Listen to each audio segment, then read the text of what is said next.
Poverty. Sean Hannity. 95 million Americans out of the labor force, 46 million on food stamps. Vladimir Putin, ISIS. Listen to me. Weeknights 7 to 9. On FM News Talk 97.1. This hour of Allman brought to you by Matthew Mitchell of Allstate Insurance, home of the Mitchell-Allman Premium Guarantee. To see how you can save, email MatthewMitchell@allstate.com or call 855-QUOTE-ME.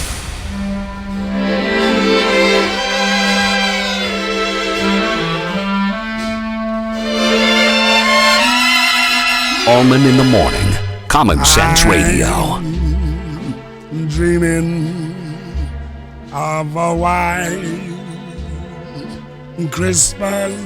Allman in the Morning, privileged to be here at the beautiful USO of Missouri. Once again, I will remind you, not supported by tax dollars, not supported by the national organization, totally fueled by corporate help, volunteers, and just overall general goodwill and spirit on behalf of our young men and women in the United States military service. And, of course, this is called Holiday Block Leave, Exodus, whatever. We've called it Exodus in the past, but now it's Holiday Block, whatever.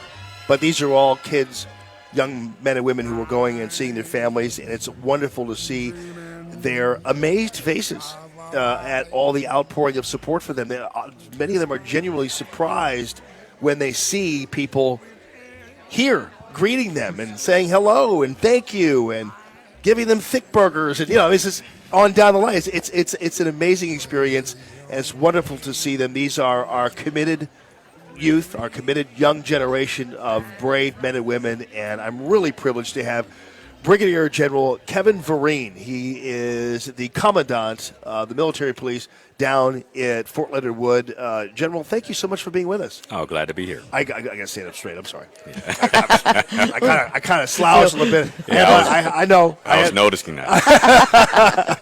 I kind of let that one leg down. I was like, you better stand up straight. But thank you so much for all that you do. You have been at Fort Leonard Wood now, you say, for a year and a half? Yes, I have. And where did you come from then? I came from Fort Bragg. I was at Forces Command. Oh, wow. Okay. All right. So how many, what's your history like in terms of military service? Well, I've got about 28 years of service, and it goes by fast, I can tell you. Oh, that. yeah. Yes. I bet. You remember the days, these days. I do. And you see the bright, shiny faces of these hardworking young men and women, and it must satisfy you greatly. It does. I mean, I know that they have all gone through quite a bit of training. It's been probably tough and an eye-opening experience for them. I will tell you that it's probably a great opportunity for them now to go home and take a break, recharge their batteries, reflect on what they've been through, and it's our hope that they come back and they're ready to finish training so they can go out and serve their nation. 28 years ago, you made this commitment to your country, and everybody comes, all these young men and women come with a variety of different stories as to why they're here. But the one thing they all have in common is that commitment. Right.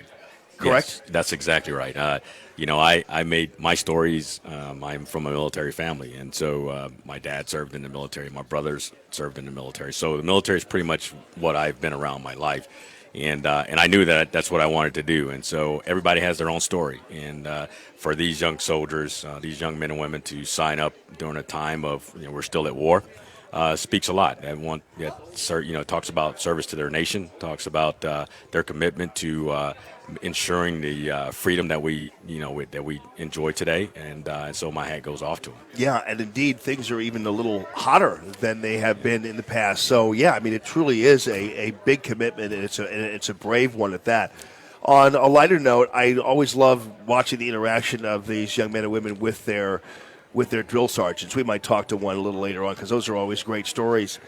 Because they're still technically, when they come through here, they're still on duty, so to speak, or whatever you call it. Yes, they are. And so we talked to them before we send them out the gates of Fort Leonard Wood. One is, hey, you're a soldier 24/7. And so regardless of going back home from wherever you came from to join the Army, you're still a soldier. So when you take off the uniform, let's say on a Friday, you don't become Mr. and Mrs. on Saturday and Sunday. You're still a soldier 24/7. Wow. Yeah, I mean, that really has a lot of impact on them.